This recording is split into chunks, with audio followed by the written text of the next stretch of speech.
Donc aujourd'hui, dans le cadre de notre cours de finance, nous allons voir on va dire un chapitre un petit peu intermédiaire. Alors, intermédiaire entre quoi et quoi?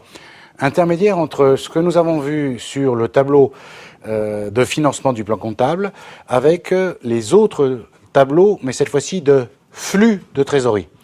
Ça, c'est un chapitre un petit peu intermédiaire parce que justement, il va vous permettre de comprendre le lien entre le tableau de financement et les tableaux de flux de trésorerie. Toutefois, dans ce chapitre, il y a une section que nous allons voir et qui, elle, en revanche, peut tomber dans le cadre d'un examen. Ça sera la dernière section qui s'appelle la trésorerie, indicateur de performance et de risque, avec notamment ce qu'on appelle l'effet ciseau. Ça peut tomber dans le cadre d'un examen.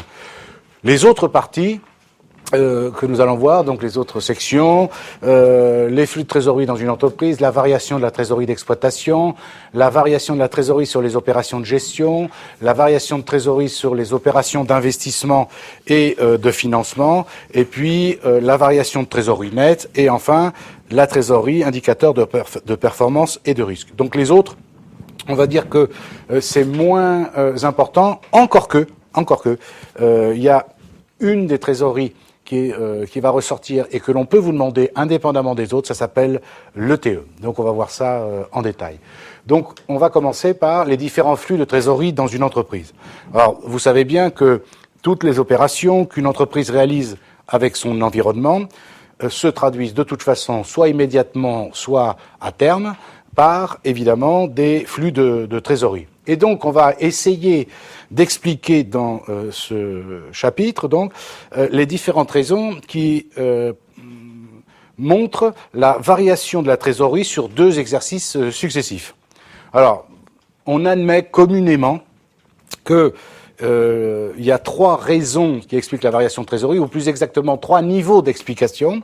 D'abord, la variation de la trésorerie d'exploitation, puis la variation de trésorerie sur les opérations de gestion et la variation de trésorerie sur les opérations d'investissement et de financement. Alors, regardez bien la différence avec ce que nous avons vu jusqu'à présent, en particulier lorsque nous avons étudié le tableau de financement du plan comptable, autrement dit, qui est la résultante de deux bilans fonctionnels successifs. On avait dit quoi? Que à partir de deux bilans fonctionnels ou du tableau de financement du plan comptable, on disait que soit la trésorerie, c'était la différence, la trésorerie nette, c'était la différence entre la trésorerie active et la trésorerie passive, c'est tout à fait exact. Soit on disait, c'est la variation de trésorerie nette, c'est la variation du FRNG moins la variation du BFR. C'est aussi exact. Ce n'est pas le problème.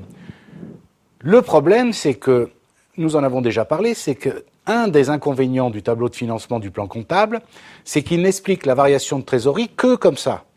C'est-à-dire qu'il n'explique pas ce que font les autres tableaux, intégrés à l'intérieur même du tableau, et ce que nous allons voir d'une façon détachée, si vous voulez, d'où vient effectivement la variation, pas seulement de dire c'est la trésorerie active moins la trésorerie passive. Encore une fois, ça c'est vrai. C'est aussi vrai de dire que c'est la variation du FRNG moins la variation du BFR. C'est aussi vrai, je ne peux pas le nier. Simplement, la trésorerie, c'est tellement un élément important dans les entreprises aujourd'hui, il y a tellement d'entreprises qui ont des difficultés de trésorerie que bien maîtriser la trésorerie, quand je dis maîtriser, j'explique d'abord, j'entends comprendre la trésorerie, comment elle évolue, qu'on a été beaucoup plus loin dans le raisonnement et on a donc, vous allez voir, séparé la variation totale de la trésorerie en trois parties, la trésorerie ou la variation de trésorerie qui est liée à l'exploitation, celle qui est liée aux opérations de gestion, celle qui est liée aux opérations d'investissement et de financement. Vous voyez, on peut séparer la trésorerie en trois grandes parties. Et c'est ça qu'on verra dans les autres tableaux de flux de trésorerie, que la trésorerie générale varie pour trois raisons. L'activité, autrement dit l'activité l'interne, si vous voulez, les investissements et le financement. D'accord? Eh bien, c'est ça que on va essayer de regarder de plus près. D'accord? Donc, maintenant, on va attaquer par la variation de la trésorerie d'exploitation. Je vous l'ai aussi déjà dit que, bien entendu, c'est logique de penser que une entreprise est viable si ce pourquoi elle a été créée, et ce pourquoi elle a été créée, c'est bien son exploitation, génère durablement de la trésorerie. Encore une fois, aujourd'hui, de plus en plus d'entreprises ont des difficultés de trésorerie et elles ont des difficultés souvent à cause de la trésorerie d'exploitation. C'est-à-dire qu'elles se retrouvent souvent à découvert à cause de la trésorerie d'exploitation. Donc il faut bien comprendre comment on la calcule, d'où ça vient, etc., etc. J'espère que vous êtes convaincus de l'importance de cette question. D'où, et des réponses, bien sûr. D'où vient la trésorerie d'exploitation? Quelle est son origine? Autrement dit, qu'est-ce qu'on en a fait pendant l'année? Quelle a été son utilisation, etc., etc. Donc, la définition de la trésorerie d'exploitation. C'est la trésorerie, alors c'est simple, au niveau intellectuel, il n'y a pas de problème, c'est la trésorerie générée ou consommée au cours de N du seul fait des opérations liées à l'exploitation. Alors je dis bien générée ou consommée parce que vous pouvez pendant l'exercice, grâce à l'exploitation, augmenter votre trésorerie ou alors en consommer, c'est-à-dire voir votre trésorerie d'exploitation baisser d'une année à l'autre. Eh bien, cette trésorerie d'exploitation, une petite remarque tout d'abord, on va l'appeler, on l'appelle plus exactement, dans le monde professionnel, on l'appelle l'ETE. Alors je suis désolé de faire remarquer ça, mais tout de même, ETE, ça veut dire excédent de trésorerie d'exploitation. Vous allez me dire, et alors, mais pourquoi il nous dit ça? Ben oui, on va vous demander de calculer un ETE, souvent. Donc un ETE, en français, ça veut dire excédent de trésorerie d'exploitation. Le problème, c'est que vous allez vous rendre compte, quelquefois dans les cas pratiques, et dans la réalité n'en parlons pas, que souvent c'est pas un excédent de trésorerie d'exploitation que l'on trouve, mais au contraire, malheureusement, un déficit de trésorerie. Alors juste une remarque de vocabulaire, c'est, vous vous souvenez, quand on faisait les SIG, vous vous souvenez, pour l'EBE, on disait, je vous avais dit, EBE, excédent brut d'exploitation, si c'est positif, et si c'est négatif, on appelle IBE, insuffisance brute d'exploitation. Je crois que c'est clair. Eh bien, il se trouve que quand on parle d'ETE, on dit toujours ETE. Or, c'est un abus de langage, parce que s'il est négatif, on va dire quoi? Un ETE négatif?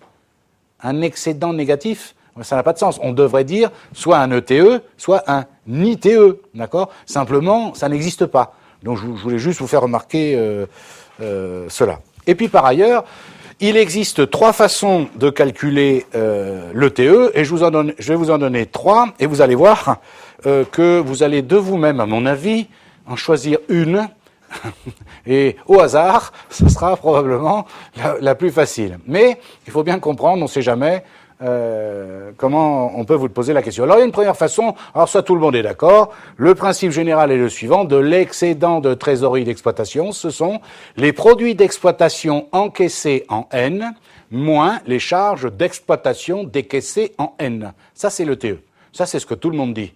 C'est gentil, combien je vous dois pour que vous me disiez ça? D'accord? Parce que ça, et alors? C'est quoi les produits d'exploitation encaissés en N? C'est quoi les charges d'exploitation en N? Ouais, c'est facile. Ah bon? Sans blague. Voilà la réponse. Si c'est si facile que ça. Ce qui revient à dire, alors, c'est quoi l'ETE? Donc, on va prendre les produits d'exploitation encaissables de N. Donc ça, on le trouvera dans le compte de résultat de N. Ensuite, on rajoutera les créances d'exploitation de N-1. Ça, on le trouvera dans le bilan fonctionnel de l'année dernière. Plus les avances et acomptes versés de N-1, bilan fonctionnel de l'année dernière. Plus avances et acomptes reçus de N, bilan fonctionnel de cette année. Plus les dettes d'exploitation de N, confère le bilan fonctionnel de cette année. Moins les charges d'exploitation décaissables de N, le compte de résultat de cette année, moins les avances et acomptes reçus de N-1, bilan fonctionnel de l'année dernière, moins les créances d'exploitation de N, bilan fonctionnel de cette année, moins les dettes d'exploitation de N-1, bilan fonctionnel de l'année dernière, et moins les avances et acomptes versés de N, confère le bilan fonctionnel de N. C'est ça l'ETE. Vous voyez que d'un seul coup, entre dire « Non, mais c'est très facile, ils s'en souviendront, produit d'exploitation encaissé en N, moins charge d'exploitation décaissée en N », et ça, il y a une marge entre les deux. Or, c'est ça qu'on doit trouver. Alors, évidemment, bien sûr, ce que je vous dis est correct, bien sûr, faites-moi confiance. Je vais vous dire, ne rassurez-vous, Que sont les produits d'exploitation encaissables de N? Je vais vous dire, rassurez-vous, ce que sont les charges d'exploitation décaissables de N, bien sûr, mais je veux que vous compreniez pourquoi on prend par exemple des produits d'exploitation encaissables. Regardez bien la logique quand même, que vous compreniez. Je dis bien les produits d'exploitation encaissables de N. Ça, c'est bien les produits encaissables, ça veut dire quoi? C'est parmi les produits d'exploitation, autrement dit, c'est ce que j'ai facturé lié à l'exploitation et qui peut se transformer en argent. Est-ce que vous me suivez? Allez, soyez concentrés. Les produits d'exploitation de N encaissables.